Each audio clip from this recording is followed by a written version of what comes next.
أعوذ بالله من الشيطان الرجيم بسم الله الرحمن الرحيم Assalamualaikum warahmatullahi wabarakatuh. Innal hamdalillah nahmaduhu wa nasta'inuhu wa nastaghfiruh wa na'udzu billahi min sururi anfusina wa min sayyiati a'malina. Man yahdihillahu fala mudhillalah wa man yudlil fala hadiyalah. Asyhadu an la ilaha illallah wa asyhadu anna Muhammadan abduhu wa rasuluh.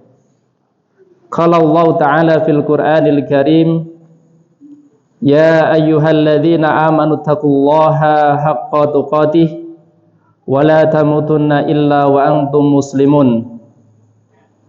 Ya ayyuhan nasu taqu rabbakumul ladzi khalaqakum min nafsin wahidah wa khalaqa minha zawjaha wa batha minhuma rijalan katsiran wa nisaa wattaqullaha alladzi tasaaluna bihi wal arham innallaha kana 'alaikum raqiba. Ya ayyuhalladzina amanu taqullaha wa qulu qawlan sadida yuslih lakum a'malakum wa yaghfir lakum dhunubakum wa may yuti'illaha wa rasulahu faqad faza fawzan 'azima. Amma ba'd, fa inna khairal hadithi kitabullah wa khairal huda huda Muhammadin sallallahu alaihi wasallam wa syarrul umuri muhdatsatuha fa inna kulla muhdatsatin bid'ah wa kulla bid'atin dhalalah wa kulla dhalalatin finnar. Bapak dan Ibu sekalian jamaah Masjid Babu Salam yang semoga senantiasa dirahmati oleh Allah Subhanahu wa taala. Alhamdulillah pada sore hari ini walaupun agak lambat, qadarullah mau berangkat anak agak rewel ikut ke masjid harus nganterkan. Kemudian tadi di jalan yang biasanya lancar orang-orang pada keluar semuanya nyari takjil ya. Alhamdulillah, semoga nanti yang singkat ini Allah Subhanahu wa taala memberikan kita semuanya ilmu yang bermanfaat sehingga kita bisa mengamalkan apa yang kita pelajari bersama pada sore hari ini. Masih hadis yang ke-29 ya. Hadis yang ke-29. Hadis yang ke-29 sudah kita pelajari beberapa kali yang berkaitan dengan turqul jannah wa abwabul khair, jalan-jalan menuju ke surga dan pintu-pintu kebaikan ya, dan pintu-pintu kebaikan. Karena ini mepet kita tidak baca hadisnya ya. Kita murojaah sedikit. Terakhir kita belajar tentang apa Bapak sekalian? Masih ingat? Iya. Oh gitu nggih. Ya, faedah yang keberapa? Penyebab masuk neraka ya, abwaab ilal nar. Berapa? Ada berapa kemudian Bapak dan sekalian? Ada 3 ya. Apa saja?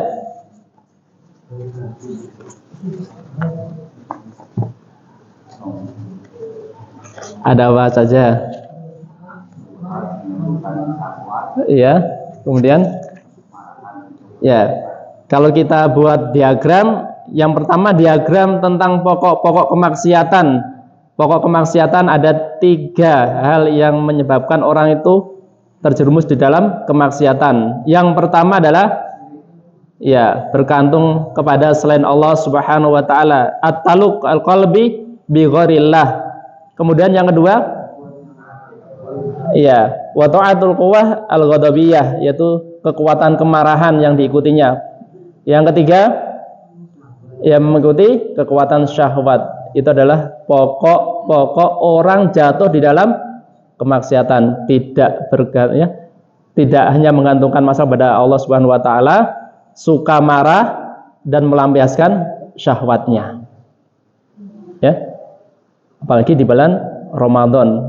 Kalau masih ada ya terjatuh di dalam beberapa hal ini perlu diintrospeksi untuk dimuhasabahi. Kemudian pintu-pintu masuknya setan ada 3. Yang pertama apa? Ya, al-israf, yaitu berlebih-lebihan. Ibu-ibu pripun? Israf mawon mboten? Napa hemat sekali? Nggih, hemat sekali nggih. Tabungane kathah mengke lebaran nggih. Bajuke baru nggih, masih kathah insyaallah nggih. Israf, mboten asal israf nggih. Nomor kalih napa? Ghaflah, yaitu lalai. Nomor 3 takaluf ya. Ya. Berlebih-lebihan. Kemudian perbuatan yang haram dari dua sisi, yang pertama adalah berburuk sangka kepada Allah Subhanahu wa taala. Ini berburuk sangka pada Allah Subhanahu wa taala. Tiyang nak pun berburuk sangka pada Allah Subhanahu wa taala kadang mudah putus asa. Kenapa? Ya, karena kalau keimanan seseorang itu benar, al-imanu billahi wal yaumil akhir itu benar, maka dia akan mempunyai prasangka yang baik pada Allah Subhanahu wa taala. Ya. Pertama, dia akan semangat untuk melaksanakan ketaatan pada Allah Subhanahu wa taala. Kemudian dia juga akan semangat untuk meninggalkan kemaksiatan dan tidak kembali kepada kemaksiatan tersebut. Dan yang ketiga, orang yang imannya benar, mengharap pada Allah Subhanahu wa taala, pasti dia mempunyai harapan yang besar untuk kehidupan di akhirat kelak. Makanya kalau orang sudah tidak mempunyai prasangka yang baik pada Allah Subhanahu wa taala, maka khawatirnya banyak perbuatan haram yang dilakukannya. Perbuatan haram yang dilakukannya. Selanjutnya apa? Nomor 2. Ya, lemahnya keyakinan ya, dan kurangnya akal dan basyirah. Kemudian pintu-pintu neraka dari apa saja kalau ini? Pintu syubhat, kemudian pintu syahwat dan pintu kemarahan. Pokok-pokok kesalahan wonten 3. Nomor setunggal ya pintu kesalahan kesombongan. Nomor kali rakus, tamak. Nomor 3 hasad. Ini adalah poin-poin yang sudah kita pelajari pada pertemuan yang lalu. Dan semoga pada bulan Ramadan ini Allah Subhanahu wa taala memberikan kita hidayah dan taufiknya untuk bisa meninggalkan apa-apa yang sudah kita pelajari yang berkaitan dengan hal-hal yang mendatangkan kemaksiatan dan memasukkan kita ke dalam nerakanya Allah Subhanahu wa taala. Faedah nomor pinten sama niko? 23 nggih. 33 nggih. 33. Nggih. Nomor 33, husnul ta'limi Nabi sallallahu alaihi wasallam wa bayanuhu masailiddin. Hadis yang kita pelajari Bapak Ibu sekalian yang menjelaskan tentang banyak hal kemarin, itu menggambarkan bagaimana baiknya Rasulullah di dalam mengajar kepada orang lain. Husnul ta'limi sallallahu alaihi wasallam wa bayanuhu al-masail ad-diniyah. Ya. Beliau secara terperinci menjelaskan hal-hal yang berkaitan dengan agama ini.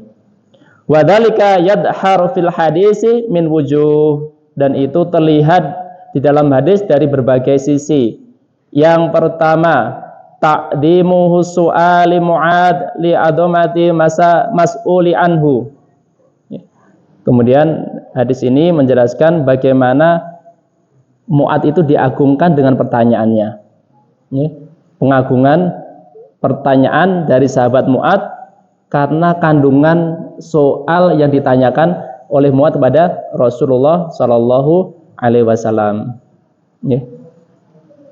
Karena Mu'ad bertanya tentang dunia atau tentang akhirat?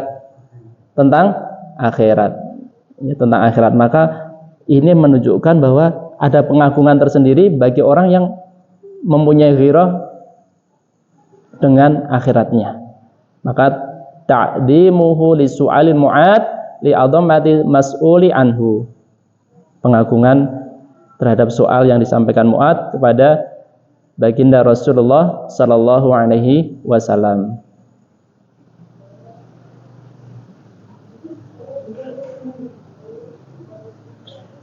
Nomor kali basyaratu bitaisirihi ala man sya'allahu. kabar gembira bagi orang-orang yang dimudahkan oleh Allah Subhanahu wa taala. Kabar gembira bagi orang-orang yang dimudahkan oleh Allah Subhanahu wa taala. Karena kita meyakini bahwa semua ibadah yang kita lakukan murni saking kemampuan piyambak napa saking Allah Subhanahu wa taala? Saking Allah. Walaupun itu kecil semua saking Allah Subhanahu wa ta'ala. Mboten kerantos kemampuanipun piyambak. Bukan karena kemampuannya sendiri, tapi semua murni datangnya dari Allah Subhanahu wa ta'ala. Nggih. Contonipun apa? Kathah nggih. Kita bisa datang ke sini juga bukan karena kemampuan kita sendiri. Kita bisa mengaji, kita bisa berpuasa, kita bisa belajar, kita bisa membaca Al-Quran, kita bisa masak, kita bisa membuatkan minuman untuk anak dan sebagainya. Itu murni karena pertolongan dari Allah Subhanahu wa ta'ala. Makanya Bapak Ibu sekalian, kadang kalau masalah itu dianggap besar, ya besar, tapi kalau kita yakin ada kebesaran Allah Subhanahu wa ta'ala di sana, kita bisa menyelimurkan diri kita, menyelimurkan diri kita, supaya kita tidak fokus di dalam masalah tersebut. Kadang orang mungkin kita pernah mengalami kalau ada masalah besar, biasanya kita fokus di dalam masalah tersebut, tidak menghadirkan kebesaran dan agungan Allah Subhanahu wa taala, bahwa itu semua sangat mudah dilakukan oleh Allah Subhanahu wa taala. Makanya anak-anak sekarang, anak muda dan sebagainya, walaupun di dakwah rambutnya sudah pada putih usia 35, 40 harusnya menikmati dakwah tapi sekarang banyak ustadz-ustadz yang usia muda juga sudah beruban mungkin masalah banyak mungkin dan orang-orang sekarang juga sudah mulai banyak uban di usia muda. Barangkali ada sesuatu yang perlu dialihkan di dalam pemikiran terhadap masalahnya, bahwa semua insya Allah mudah dengan pertolongan Allah Subhanahu wa ta'ala. Mudah.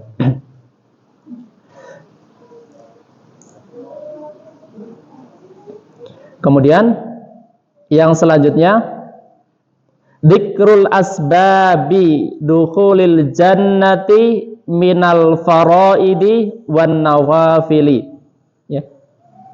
Penyebutan untuk sebab-sebab seorang itu bisa masuk ke dalam surga dengan menjalankan sesuatu yang wajib maupun yang nafilah atau yang sunnah-sunnah. Bahwa masuk surga itu bisa kita jalankan dengan sesuatu yang wajib, artinya perkara yang wajib di dalam agama Islam maupun yang sunnah, maupun yang sunnah. Dan perkara yang memasukkan seseorang yang paling banyak ke dalam surganya Allah Subhanahu wa taala. Pernah Rasulullah sallallahu alaihi wasallam ditanya, "Ya Rasulullah, Su'ila Rasulullah sallallahu alaihi wasallam an akbaru yudkhilu al-jannata." Napa Bapak kira? Apa banyak sedekah napa? Atau banyak puasa atau apa?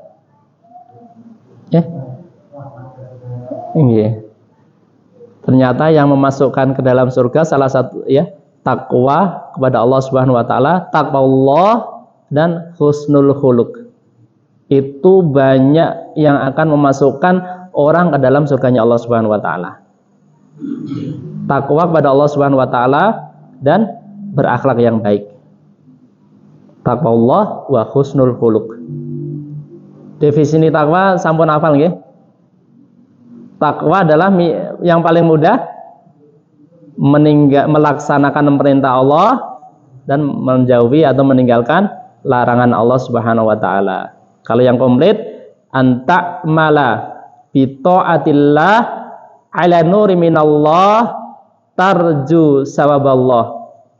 Takwa adalah engkau melaksanakan ketaatan kepada Allah Subhanahu wa taala di atas petunjuk cahaya dari Allah Subhanahu wa taala. Karena apa? Mengharap pahalanya Allah Subhanahu wa taala.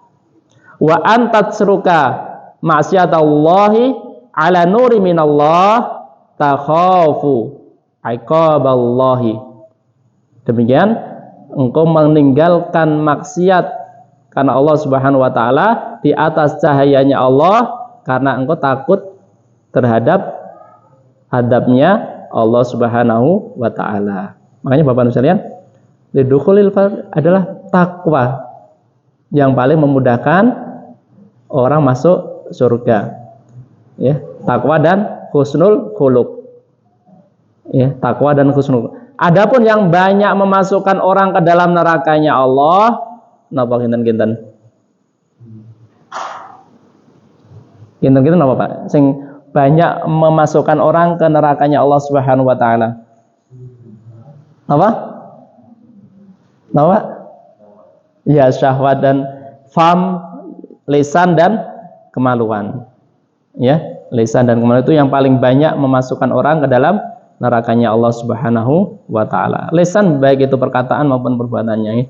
Banyak sekali orang yang masuk ke dalam neraka yang dia tidak sangka ucapan yang dia keluarkan tadi ternyata bisa memasukkan ke dalam ke nerakanya Allah sejauh timur dan barat kedalamannya.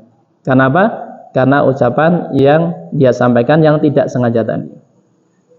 Yang mungkin menganggapnya ringan ya ucapan ya, tapi ternyata di hadapan Allah dosanya sangat besar dan bisa memasukkan ke dalam nerakanya Allah Subhanahu wa taala. Ya.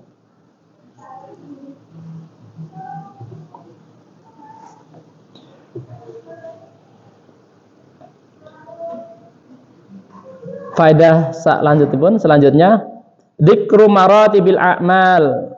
Ya, hadis ini juga menjelaskan tentang tingkatan-tingkatan amalan ibadah seseorang. Dzikru maratibil a'mal.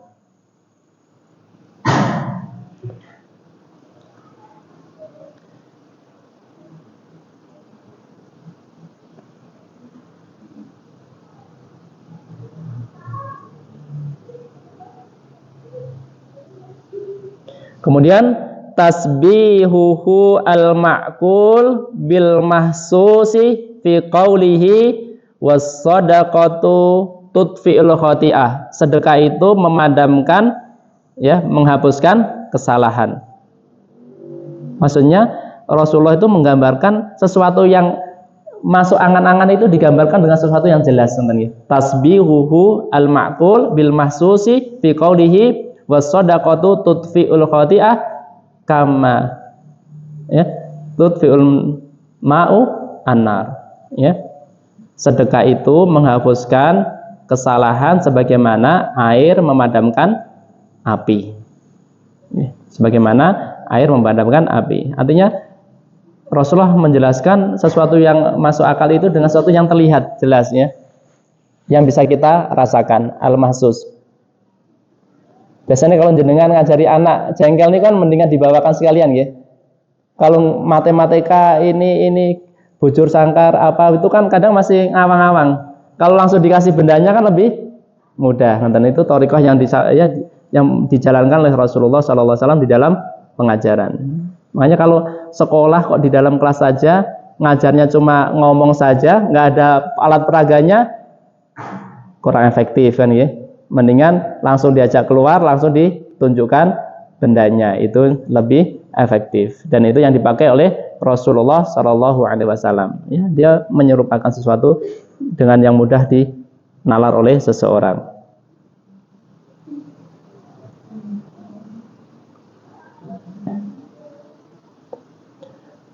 Faedah selanjutnya, wa ta'kidu khatril lisan bil qawli wal fi'li. Penegasan akan bahayanya lisan, baik itu berupa ucapan maupun perbuatannya. Ta'kidu khatril lisan bil qawli wal fi'li. Penegasan ya, bahwa lisan itu sangat berbahaya sekali. Sangat berbahaya sekali. Makanya Mu'ad, apakah kami akan dihadap dengan lisan, dengan ucapan yang kami sampaikan ya Rasulullah? Maka Rasulullah menjawab, "Sagrat kaum muka ya Mu'ad," ya, bahwa betapa banyak orang disungkurkan ke dalam neraka di atas hidung-hidung mereka atau punggung-punggung mereka karena amalan lisannya. Maka hati-hati nih, apalagi di bulan Ramadan. Bahwa Allah Subhanahu wa taala tidak butuh kita berpuasa dalam meninggalkan makanan dan minuman bagi orang-orang yang tidak meninggalkan perkataan yang sia-sia. Ya. Makanya mumpung di bulan Ramadan, ya, di bulan Ramadan kita perbaiki diri kita dengan pertolongan dari Allah Subhanahu wa taala. Ya.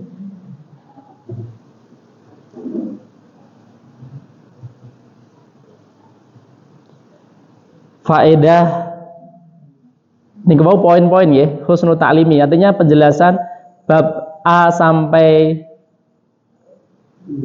F niku nggih, bab bagaimana baiknya Rasulullah sallallahu alaihi wasallam di dalam pengajaran. Nggih, mengandung poin-poin tadi. Pertama, beliau mengagungi, memberikan penghargaan terhadap pertanyaan yang disampaikan oleh sahabatnya. Itu. Artinya kalau ada anak-anak bertanya pada guru, biasanya kan dikasih terima kasih Mas atas pertanyaan yang disampaikan. Itu termasuk dalam pengagungan sehingga timbul rasa dihargai, dihormati. Dibandingkan pertanyaan gampang kok disampaikan itu kan langsung nggih do nonton nggih. Ada kan, ada orang tua mungkin ditanya anaknya, "Apa sih kamu tanya kok gitu aja ditanyakan?" Itu kan kadang juga anak tidak nyaman, tapi tetap dihargai. Ini sudah dicontohkan oleh Rasulullah sallallahu alaihi wasallam. Beliau sangat menghargai pertanyaan sahabatnya. Apalagi ini berkaitan dengan akhirat. Beliau mengagungkan sekali. Kemudian memberikan kabar gembira ya, dengan pertolongan dari Allah Subhanahu wa taala, kemudian menyebutkan sebab-sebab masuk ke dalam neraka, ke dalam surganya, baik itu dengan amal wajib maupun amal sunnah, kemudian menyebutkan tingkatan amal dan menyerupakan sesuatu yang masuk akal ke dalam satu yang terlihat atau terasa. Faedah nomor 3 dosa pinten? 3 dosa sekawan 34. Faedah nomor 34, hirsur watil hadisi ala dhabtil lafdihi. Semangatnya periwayatan hadis dilihat dari sisi ketepatan lafadznya. Para perawi hadis itu bersemangat sekali menjaga lafadz hadis, matan hadisnya. Tidak sembarangan mengucapkan hadisnya. Kalau kita mungkin kan biasa saja nggih. Mungkin makanya kalau dalam game itu kan biasanya ya ada game beruntun itu nggih. Penyampainya dari sini ya, sampai ini nanti beda dari A mungkin sampai ke sini bisa F atau apa nggih. Tapi dari perawi hadis tidak demikian Bapak dan Ibu. Menjaga betul-betul lafadznya harus sesuai yang disampaikan oleh Rasulullah Shallallahu Alaihi Wasallam. Makanya di dalam hadis tadi menyebutkan auqala atau perkataan demikian gitu, enggak yakin karena ada keraguan sedikit, terus ada kalimat yang lainnya. Hirsur wadil hadisi ala dhabti lafdihi liqaulihi ala wujuhihim, di atas wajah-wajah mereka, auqala ala manakhirihim, atau di atas punggung-punggung mereka. Ini karena saking hati-hatinya sahabat di dalam meriwayatkan hadis dari Rasulullah Shallallahu Alaihi Wasallam. Mungkin kalau kita ya wis lah ngono ala wujuhim, insyaallah bener kok ini ya. Tapi sahabat tidak demikian. Sahabat benar-benar menjaga supaya yang disampaikan itu adalah seperti yang disampaikan oleh Rasulullah Shallallahu Alaihi Wasallam. Makanya ada hadis, man kadzaba alayya muta'ammidan fal yatawabba maqadahu minan nar. Barang siapa yang berdusta atas namaku dengan sengaja, maka bersiap-siap untuk mengambil tempatnya di dalam neraka. Ini dalam neraka. Berarti nanti kalau jenengan kok menyampaikan hadis mungkin hafal tapi masih ragu maka di belakang adalah kama qala. Ini kama qala ditambah sti itu artinya ada keraguan, udah hafal hadisnya kok innamal a'malu binniyat, kok ada keraguan innamal a'malu bin apa gitu sehingga nanti di belakangnya ditambahi kama qala.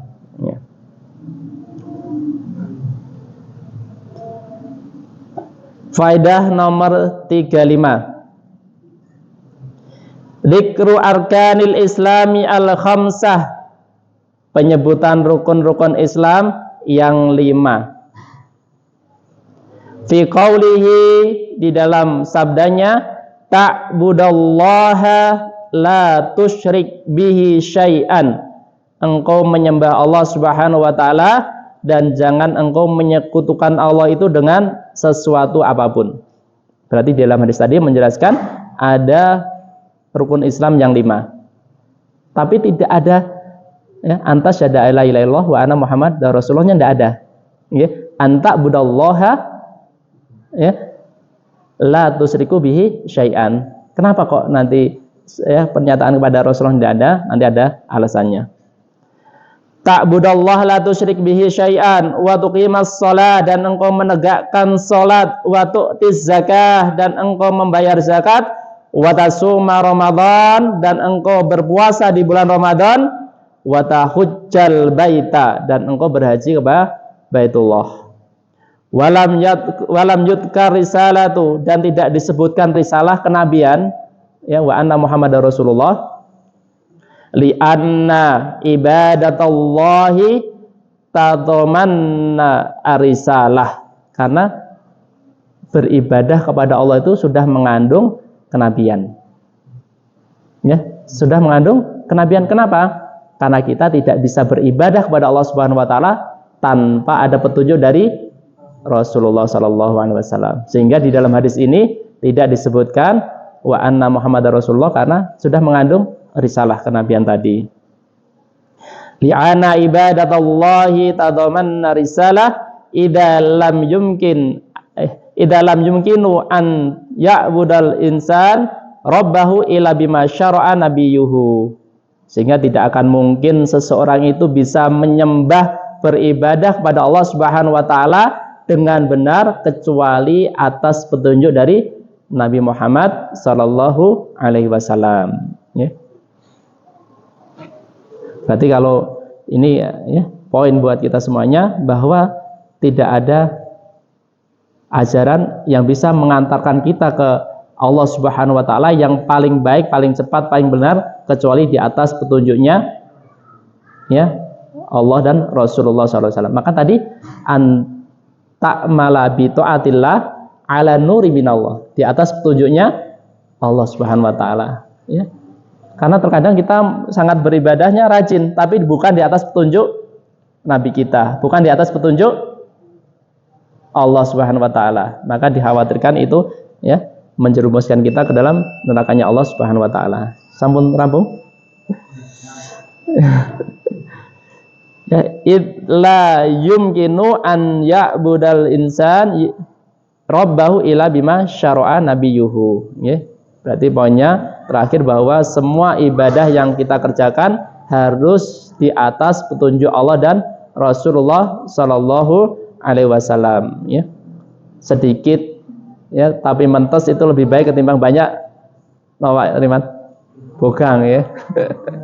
Ya, sedikit tapi isinya mentak-mentak ya kuat ya lebih baik ketimbang banyak tapi kosong, ya. Makanya harus di atas ilmu dan petunjuk dari Allah dan Rasulullah sallallahu alaihi wasallam. Mungkin itu yang bisa kita pelajari bersama pada sore hari ini, ya. Semoga Allah Subhanahu wa taala menerima ibadah kita selama ini sudah 11 hari, ya. Dan semoga kita senantiasa diberi istiqomah oleh Allah Subhanahu wa taala sampai akhir Ramadan dan dimasukkan ke dalam golongan orang-orang yang bertakwa kepada Allah Subhanahu wa taala. Apabila ada kurang dari kami pribadi, apabila itu benar datangnya dari Allah Subhanahu wa taala, kita tutup dengan doa kafaaratul majelis. Subhanakallahumma wa bihamdika asyhadu an la ilaha illa anta astaghfiruka wa atubu ilaik. Assalamualaikum warahmatullahi wabarakatuh.